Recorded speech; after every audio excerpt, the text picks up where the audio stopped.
Hello and welcome back to Little House on Laurel. I am in full baking mode over here. I am preparing recipes for the holidays, and one of those that I'm going to share with you today is my gingerbread sourdough cookie recipe. Now you can make this into gingerbread men or gingerbread houses or any shape that you want. You can also glaze them, which I'll provide a recipe for a simple glaze. You can also decorate them using frosting and piping faces on gingerbread men or any kind of decoration that you would like. I do love to make these gingerbread cookies soft, but you can make them a little bit thinner and bake them a little bit longer if you want a crunchy gingerbread sourdough cookie.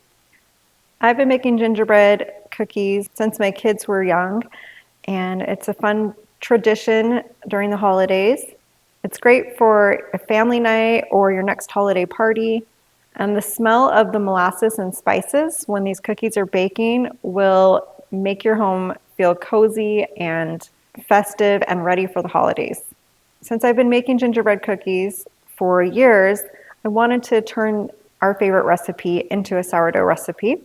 And I'm so glad I was able to do that because tangy sourdough adds so much to a cookie recipe. It's pretty incredible. I know you'll love it too, and I really hope that you'll be able to use this sourdough gingerbread cookie recipe to make these cookies with your loved ones, whether it's baking with them or decorating with them or sharing these cookies with loved ones. You'll be able to make these cookies either with an active sourdough starter or you can use sourdough discard. It doesn't really matter because we're not using the sourdough to help the cookies to rise. The gingerbread cookie dough needs to be chilled for 2 to 3 hours. This helps the butter to solidify so that the cookie will be easier to roll and cut, and also so that it won't spread and flatten during baking. Tools you may need for this recipe include a stand mixer with a paddle attachment, or you can use an electric hand mixer with a bowl. You'll need rimmed baking sheets and a rolling pin, cookie cutters, parchment paper, and a cooling rack. And of course, anything you would like to decorate your cookies with. You can long ferment these cookies if you need to decrease the gluten in these because you're gluten sensitive. To do this, you're just going to get to the point in the instructions where you've added all of the ingredients to the stand mixer and mix the dough just until the dry ingredients are incorporated. You're then going to transfer the dough from the mixing bowl into an airtight container and keep it in the fridge to ferment for up to 3 days. The longer that you leave the dough in the refrigerator, the more tangy that your cookies will taste. Once you've fermented your dough, then you'll remove it from the refrigerator and divide it in half. You'll roll out 1/2 of the dough at a time. You don't need to flatten it into discs and cover it and put it in the fridge because it'll already be nice and chilled. You can store these cookies either glazed or unglazed, frosted or not frosted, at room temperature for up to 3 days. And if you're not going to use your cookies by that time, you'll want to transfer them into a Ziploc bag and freeze them. You can also freeze this dough for later if you know that you want to make the dough ahead of time. And you would just flatten the dough into the discs and wrap them in saran wrap like you would when you're getting them ready to chill in the fridge. But instead, you'll place your discs into the freezer. And when you're ready to bake your cookies, you want to thaw the dough in the refrigerator. And once it's thawed, then you can take it out and start the instructions at the point where you roll out the dough. So some common questions that people have about making gingerbread cookies are, should gingerbread cookies be hard or soft? And this is entirely up to your preference. And like I said earlier, you can change these. I have made this more of a soft cookie by the thickness that I tell you to roll it out to, as well as the baking time, but you can make it a thinner cookie and bake it for longer if you want it to be crispy. Another question is what kind of molasses is good for gingerbread cookies? If you are wanting to make a gingerbread cookie with a strong molasses flavor, then you would choose a dark molasses, but you want to make sure that it is unsulfured molasses. If you would like a lighter molasses flavor in your cookies, then you would choose a light molasses. Blackstrap molasses is another kind of molasses, and it is very bitter, and you don't want to use that kind in your cookies. Which molasses is better? unsulfured or sulfured. Sulfur molasses has been treated with sulfur dioxide, which is a preservative, and it leaves along a chemical flavor. So you shouldn't use sulfured molasses in your cookies because it will have a slightly off taste. It makes the molasses less sweet, and it's just not as natural of an option as the unsulfured molasses. And then the last question you might have is, why do you add vinegar to gingerbread cookies? Vinegar can actually be added to cookies and cakes, different things like that. It helps the product to be more soft because the vinegar is acidic and it triggers the baking soda to react and create carbon dioxide, which helps the cookie or cake or whatever it is to rise.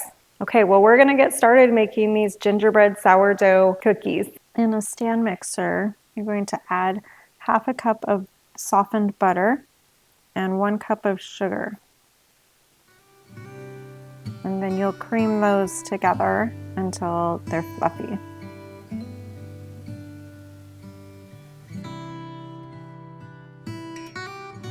And to the butter mixture, you're going to add 1/2 cup of sourdough starter, discard.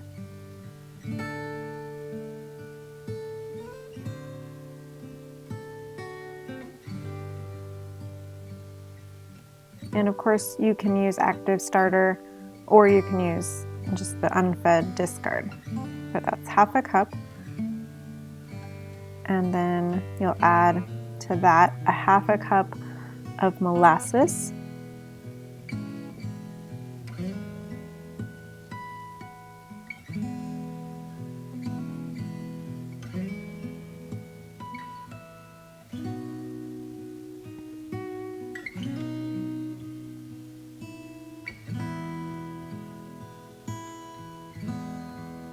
And 1 egg.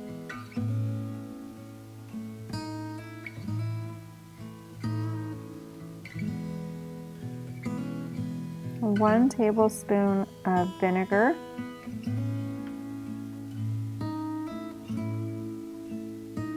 And 1 teaspoon of vanilla.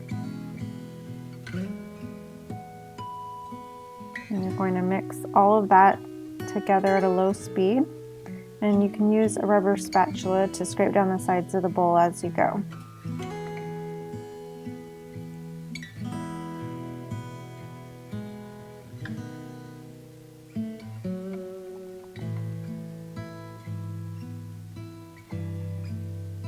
In a separate bowl, you're going to add the dry ingredients, which is 3 cups of all-purpose flour,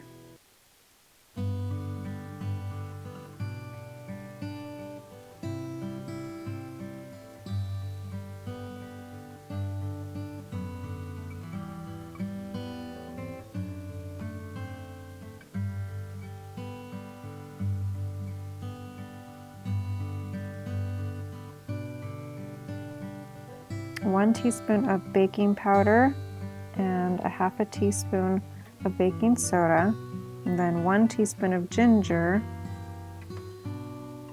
1/2 teaspoon of cinnamon, and 1/2 teaspoon of ground cloves. And whisk all of the dry ingredients together, and once that's all mixed in, and then you're going to add the dry ingredients to the wet ingredients in the electric mixer.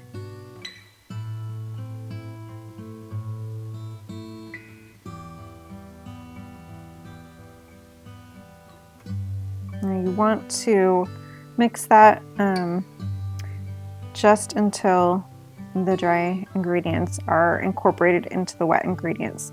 You don't want to overmix or it makes a tough cookie.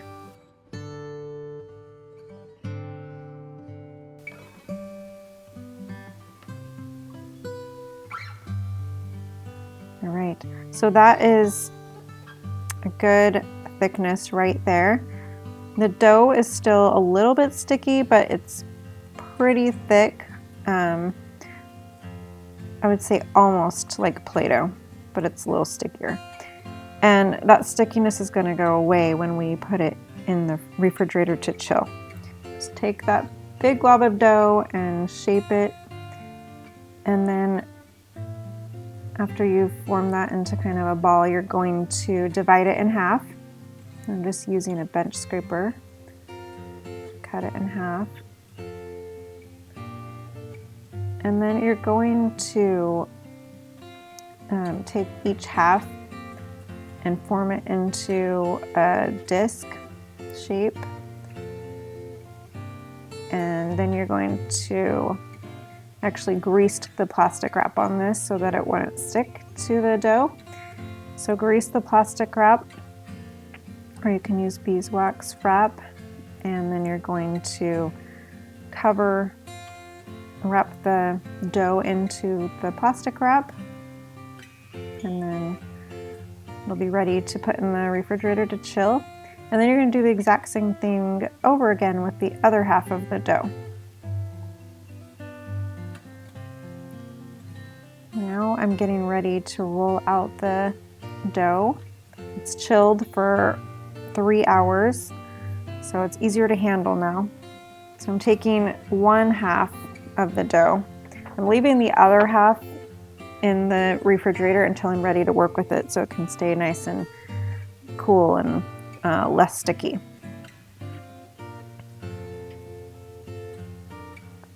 So you're going to roll it out on a lightly floured surface to about 1/4 inch thickness. If you want a crispier cookie, you can roll it out to about 1/8 of an inch.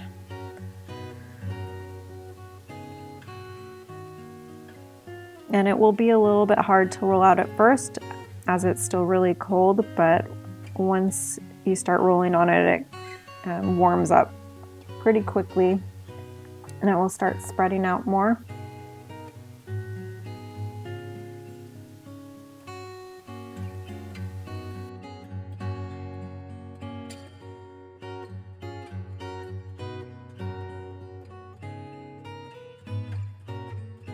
And then you can use your cookie cutters to cut it into different shapes, and you'll place them on a baking sheet lined with parchment paper.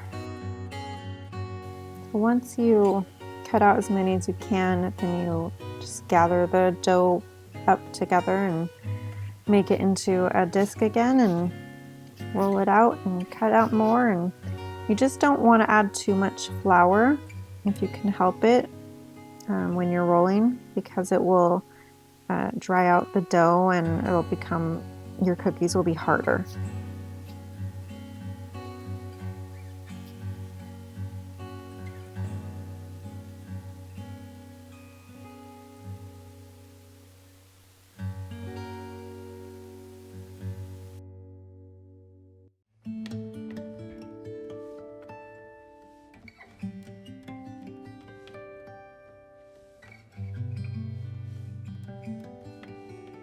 All right, now I have baked them in a 375-degree oven for 7 to 8 minutes.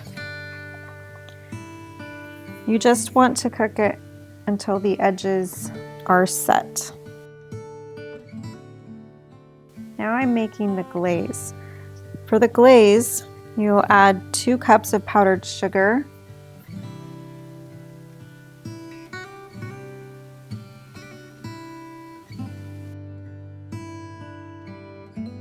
two tablespoons of honey or light corn syrup,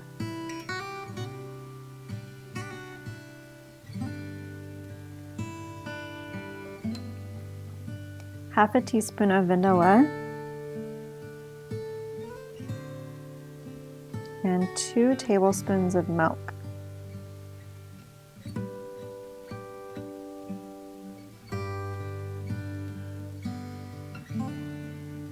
I'm just going to whisk it together, and it's going to be pretty thick at first.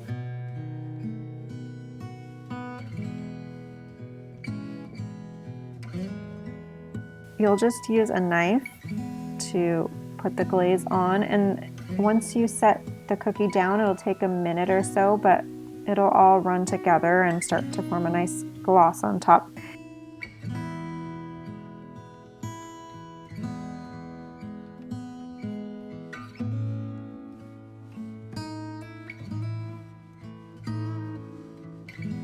I hope you had fun following along with me as I made these sourdough gingerbread cookies.